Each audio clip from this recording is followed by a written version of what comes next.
Russell Teeling. I'm the Manufacturing Laboratory Manager on the Inchinnin site for compressors. I've been with Rolls-Royce for 10 years now. I'm a metallurgist by trade, and then I joined and there's been no looking back since. Hi, I'm Dave Fisher. I'm an Apprentice Development Leader at Rolls-Royce. Basically, I'm part of a team, and Apprentice Development Leader role is responsible for the Apprenticeship Programme. So I'm aligned to various sites across the UK, and anything to do with apprenticeships is basically my job. STEM is science, technology, engineering and maths, and we have a corporate target to interact with 6 million school students, university students by the year 2020. And the whole reason that we're heavily involved in STEM is that we've identified that going forward there's a lack of these skills getting promoted through schools. So we're trying to bring the schools in and show them STEM as applied, science, technology, engineering and maths as it's applied in the work, and trying to make sure that we can engage and enthuse all these young people, because we want them to be the next engineers at Rolls-Royce and have the kind of the future and have the great work career that we've kind of benefited from. Rolls-Royce is a fantastic company to work for. That gives great opportunities to learn. As an apprentice, you're earning good money as you learn, getting paid through college and university. And at the end of it, you have a global company to look at opportunities all around the world. I think we're looking for passionate, enthusiastic people who can apply themselves to the problems they get. They can think on their feet. They're very kind of self-starting, self-motivated, and enjoy team working and enjoy taking guidance. I think the problem we have now is trying to make sure that we've got a good future stream of school children coming through with the right skills. We've been lucky. We do a lot of work experiences, and we've seen a lot of school children that are made of the right stuff and have the right kind of approach, and we try and attract them through. It's now that we have potentially apprentices coming to Inchinnin that we're looking to make sure we're engaging with the local area to try and kind of get the maximum benefit from that. So we are seeing an improvement coming out of the schools, kind of make it interesting for them and fun. You know, and the exercise we've done this morning like that, if you told the pupils before what they were going to do, they probably would have went rubbish. But they all had a great deal of fun and they enjoyed it, and they learned some principles about manufacturing, about lean manufacturing, about waste, about kind of different techniques of manufacturing, single piece flow, batch flow. So they learned a good lesson that they'll take away in a very simple way of just manufacturing paper airplanes. Through there, they'll have placement at college where they're going to get a formal education, but I think working away from college as part of the manufacturing teams, then they get an interaction, a hands-on experience.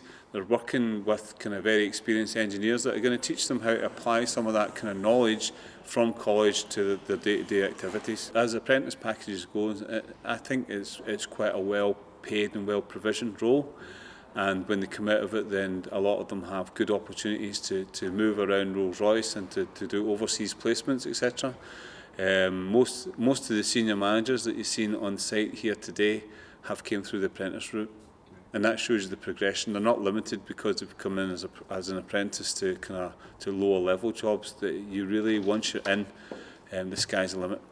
It's the lifeblood of the company. It's one of the ways that we recruit new people into the company, and what we're doing is we're getting young people to join the company and come on board with the programme, learn new skills, and actually start a career with the company and move the company forward in the future. As part of off-the-job training, they'll go to college, usually for 2 years duration. It's either day release or block release, and they will gain a qualification again that's linked to the skill that they're actually working towards.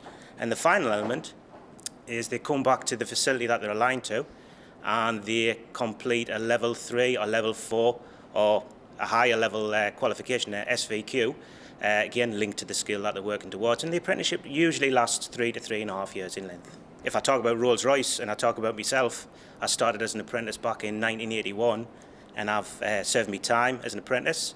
I've been on the shop floor for 7-8 years, working on various disciplines within the products and the range of products. Then I went into supervision. Then I learnt my lean tools and techniques, and then I went into HR, and now I'm in training. So if that gives you an idea that your learning never stops. What we tend to find is we're getting a lot of people applying for apprenticeships now that's very highly qualified, and And that's one of the main things I would say to the boys and girls at school is stick in a stone, get your qualification, because that's the first port of call with regards to apprenticeship. You've got to have the grades to get into the apprenticeship scheme. Obviously, we need people to come through the door that's got the right attitude, that's willing to push their apprenticeship and not, we don't want to pull them through the apprenticeship, we need them to push their own development, work hard and basically do what the apprenticeship requires, and they'll be very successful. Just interested in engineering, and there's a lot of jobs locally, like our companies that work at the aerospace park. But I was more interested in Royce and what they were doing with their technology in the 21st century, what they were doing with it. You've got an online application first of all, but that takes quite a while to fill out.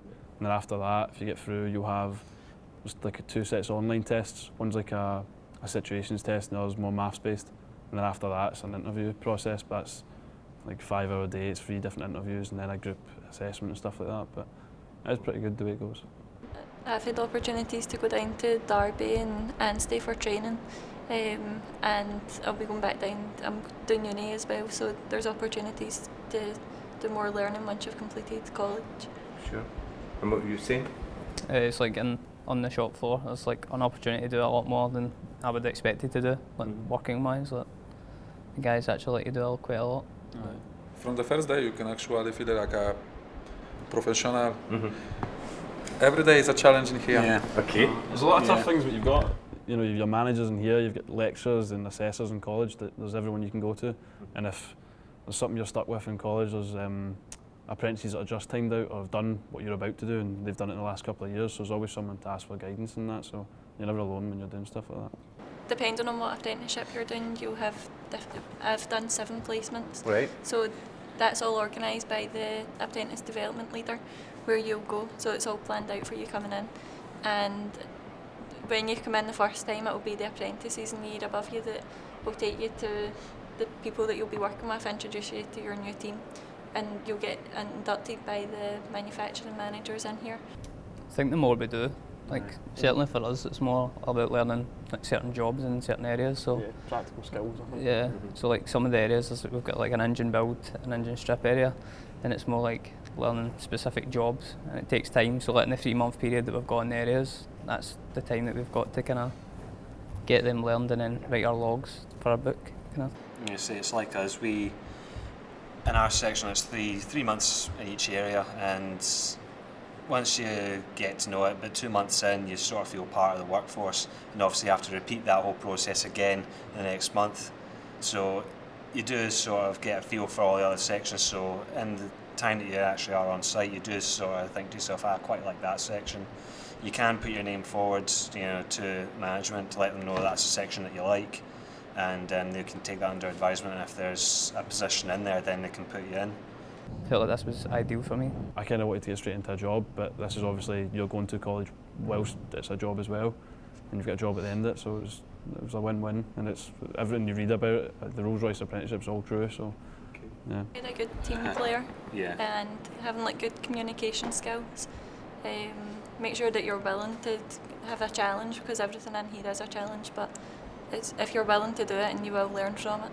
But team skills is a big one, because you're always in a team. You're never going to be working alone. But see, always be enthusiastic with what you're doing. It goes a very long way. Be enthusiastic, show you want to be there, show you want to learn and do the job.